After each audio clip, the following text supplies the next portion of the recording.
Histologia humana, professora Elânia.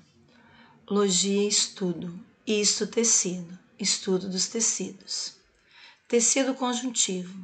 O tecido conjuntivo exerce diferentes funções, apresenta células mais espalhadas, diversos tipos celulares, envolto por uma substância intercelular ampla, apresenta como fibras o colágenos, reticulares e elásticas, e tem diferentes células.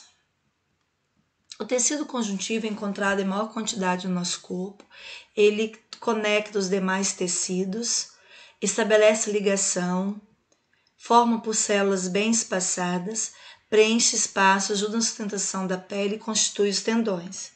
Abaixo da epiderme vamos encontrar a derme, que é uma camada de tecido conjuntivo.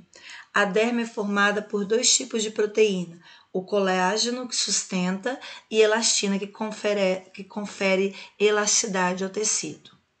O tecido conjuntivo, como característica, ele apresenta células bem espalhadas, ele apresenta uma substância intercelular ampla e fibras, colágenos, reticulares e elásticas, e exerce diferentes funções. O tecido conjuntivo frouxo, ele apresenta células importantes na sua formação. Então, os mastócitos são células hematopoéticas. Essas células hematopoéticas são células que renovam as células do sangue, são responsáveis pela produção de outros tipos de células sanguíneas.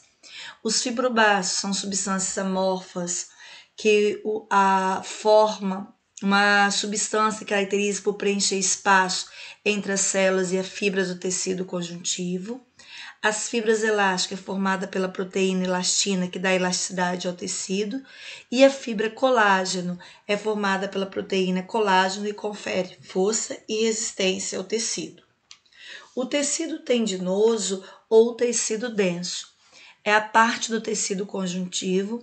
A abundância de fibras colágenas confere grande resistência. Um exemplo desse tecido tendinoso denso é o tecido dos tendões. Os tendões são formados por estruturas alongadas que ligam os músculos aos ossos, por fibras colágenos, fibras densas paralelas, que de modo a oferecer resistência ao tecido. O tecido cartilaginoso. Esse tecido cartilaginoso, ele forma a cartilagem. A cicatrização é lenta desse tecido por ser avascular, não constituído por vasos sanguíneos. Apresenta uma aderência às superfícies articulares dos ossos. As cartilagens previnem o atrito entre esses ossos.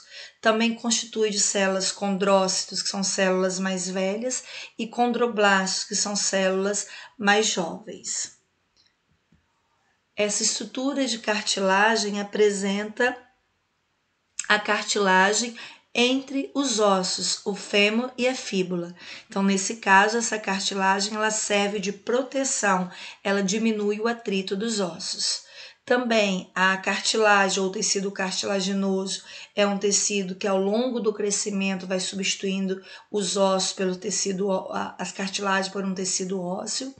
Nos adultos, essa cartilagem, elas são mais restritas a poucas partes do corpo, apresentando-se mais especificamente na extremidade do nariz, nas orelhas e entre as articulações.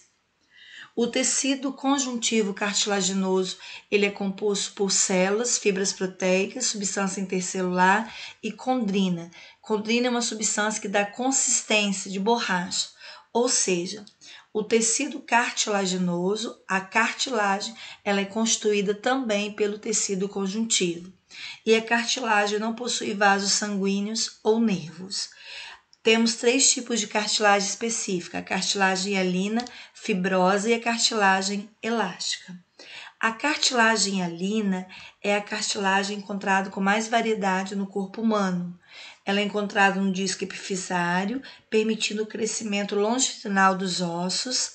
É encontrada no adulto no fêmur, na traqueia e nos brônquios, nas extremidades ventral das costelas e recobre a superfície dos ossos longos. O tecido sanguíneo. O tecido sanguíneo é o sangue ou tecido sanguíneo. Ele é formado por um tecido hematopoético, ou seja, é o tecido responsável pela produção de células sanguíneas. É um tecido altamente especializado, localizado no interior de alguns ossos, como a região pélvica, o osso externo, a clavícula, a costela. Tem a função, entre outros, de transportar hormônios, gás oxigênio, nutrientes às células, defesa a agentes estranhos, e é formado por alguns tipos de células dispersas no meio líquido. O tecido sanguíneo, o sangue, tem uma parte fluida desse sangue, 55% é constituído pelo elemento chamado plasma. O plasma é constituído por água, cerca de 90% de substâncias que são transportadas pelo sangue, como hormônios, nutrientes, sais minerais, proteínas. E existe no sangue os elementos figurados, que são as hemácias ou glóbulos vermelhos, glóbulos brancos ou leucócitos, plaquetas. As hemácias ou glóbulos vermelhos são responsáveis pelo transporte dos gases respiratórios, oxigênio e gás carbônicos. Os leucócitos, glóbulos brancos, são células que fazem a defesa do corpo contra os micro-organismos ou outras substâncias estranhas.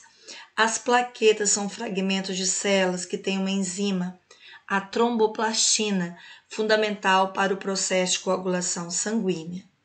Nesse quadro, nós temos os elementos figurados, que constituem 45% dos elementos do sangue, sendo que são valores de diferenças variáveis, que podem variar.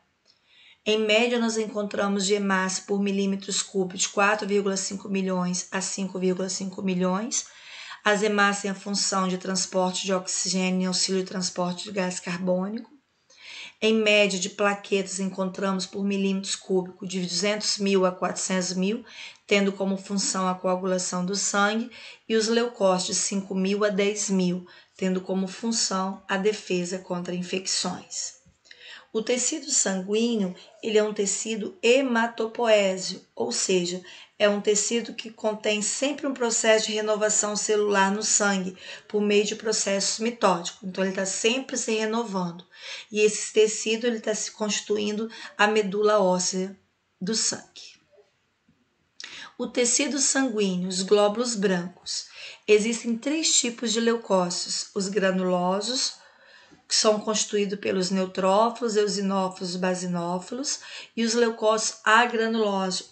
Não tem grânulos. Podem ser de 2 tipos, monócitos e linfócitos. Os neutrófilos têm a função de fagocitar bactérias e outros micro-organismos que invadem o nosso corpo. Os basófilos têm um papel nas inflamações e respostas alérgicas, e os eosinófilos têm a função de combater invasores de grande tamanho, como vermes parasitas. Também encontramos os linfócitos, que exercem funções específicas no combate a determinadas infecções e também no combate ao câncer. A anemia é uma condição da hemoglobina no sangue, quando ela está abaixo do normal, devido a uma carência de um ou mais nutrientes essenciais. Ela causa redução no fluxo de oxigênio. Geralmente, esse nutriente, quando ele está baixo, é o ferro. O ferro é um nutriente essencial para a vida e atua na fabricação de células vermelhas no sangue e no transporte de oxigênio. Obrigada.